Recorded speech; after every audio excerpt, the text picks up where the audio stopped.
few moments later. Hello mga kasaka, for today's video ay nandito tayo sa Bukid. So for almost 15 years sa Maynila, Wow! ito yung isa sa mga namimiss ko dito sa province namin, dito sa Mindanao. Nakauwi ako noong May 15. So almost 2 months na din ako ngayon dito sa province namin. Mahirap pero masaya kasama ang iyong pamilya. Di baling mahirap basta magkakasama kayo, magtutulungan sa lahat ng bagay, lalo na sa mga gawain sa bahay o kahit sa bukid. Ito ay tinutulungan ko ang aking mama dahil di na rin makakatrabaho ang aking mama buhat nung na mild stroke siya. Ako na ang katulong ni mama sa bahay at sa bukid dahil yung bunso namin ay nagtatrabaho sa 7-Eleven. So bali, ako yung paa ni mama sa bahay namin pagdating sa mga ganitong gawain. Malaking adjustment pero yakang-yaka kasi nakaugalian ko na din ito. Hindi ko naman siya nakakalimutan dahil simulat sa pool ay ganito na po ang aming panghanap buhay. Simula nung buhay pa si Papa, ito na po talaga ang aming trabaho sa palayan o kaya sa bukid. Kaya hindi na mahirap sa akin ang mga ganitong gawain kasi nakasanayan na namin ito. Actually, si mama ay kasama ko dito pero hindi ko siya pinapatulong kasi bukod sa matanda ng mama ko, nagkaroon po siya ng mild stroke last year. So awang-awa ako sa mama ko kaya nag-decide ako umuwi from Manila to province.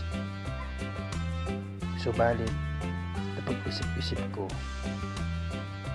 medyo malakas-lakas pa naman si mama, so siguro sa tamang panahon ay makakabalik ako sa Manila para magtrabaho at makasuporta sa kanila kasi ang hirap pala dito sa province namin dahil wala kang income na pang-araw-araw. So kahit nasa malayo ako at nakakapagpadala pa din naman ako ng mga allowances nila. At para makatulong na rin ako sa gastusin ng aking kapatid, yung bunso namin. Kasi sa ngayon, siya na lang po talaga ang nagpapabuhay sa amin o nagpapakain sa amin. So siguro for the meantime, kahit habang nandito ako, tutulong-tulong na lang muna ako sa mama ko para ang aming trabaho or para mapagaan ang aming mga trabaho dito. So guys, sa mga nakaka-relate sa mga ganitong trabaho, mahirap pero masaya, di ba? Nandun yung challenges, yung excitement, pero syempre hindi mo maiwasan yung pagod, sakit sa katawan. Pero ang sakit sa katawan na yun ay mawawala din naman pagdating ng panahon. Pero ang saya at ang moment na kasama mo ang mama mo ay hindi mapapalitan ng pera. So mahamahalin po natin ang ating magulang habang nandyan pa sila kasi mahirap pag isa sa kanila ay mawala. Yun yung time na mapag-isip-isip mo na sana pinakita mo yung pagmamahal mo sa kanila nung nabubuhay pa siya. Kasi yun yung aking naranasan nung nawala si Papa. Kasi hindi ko na ipakita sa kanya na mahal ko siya. Pero ngayon, sabi ko sa sarili ko, babawi ako sa mama ko. Pero sa pagbawi na yun, sa mga nagdaang panahon, parang hindi pa rin enough yung mga naitulong ko sa aking mama. Pero hindi pa huli ang lahat. Habang nandito ako sa province namin, ay gagawin ko na lang ang mga bagay-bagay para makatulong at mapagaan ang aming mga gawain. Siguro sa ngayon, nag-i-enjoy pa ako dito. Habang nandito ako, papasayahin ko na lang si mama. Although may mga times na grabe ang tawa namin, yung bonding namin.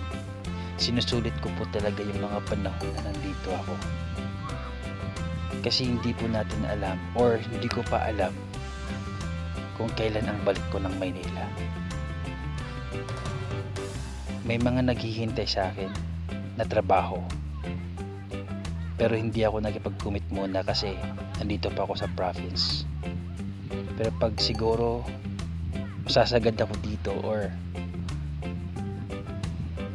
baka darating yung panahon na kailangan na talaga ng trabaho, so siguro makakaalis ako. Pero sa ngayon, hindi muna kasi parang hindi pa kaya or parang gusto ko pang manatili dito sa province namin. Kaya salamat sa inyo mga kaibigan dahil nandyan kayo at sumusuporta sa aking video. Nandyan kayo bilang aking second family dito sa Whitey World at magsusuportahan tayo.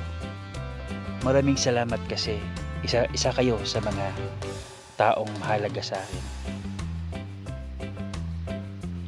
At habang nandyan kayo, nandito rin ako. Charis.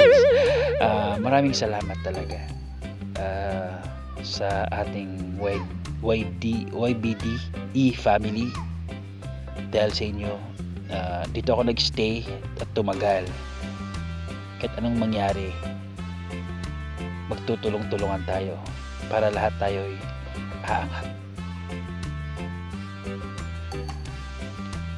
So, sana mas dumami pa tayo at magkakaunawaan tayo lagi para hindi tayo magkakagulo. Lagi tayong magkakaintindihan, magsama-sama para masaya. At ayan, parang nawala na tayo sa ating video. Parang iba na yung pinagsasabi ko na to. So guys, sana mag-i-enjoy kayo at sa mga nakaka-relate dyan sa aking mga ginagawa ngayon, thank you dahil or kahit nasa malayo kayo, kahit sa ganitong video ko na to ay maiisip o maalala nyo yung mga dati nyong ginagawa sa probinsya.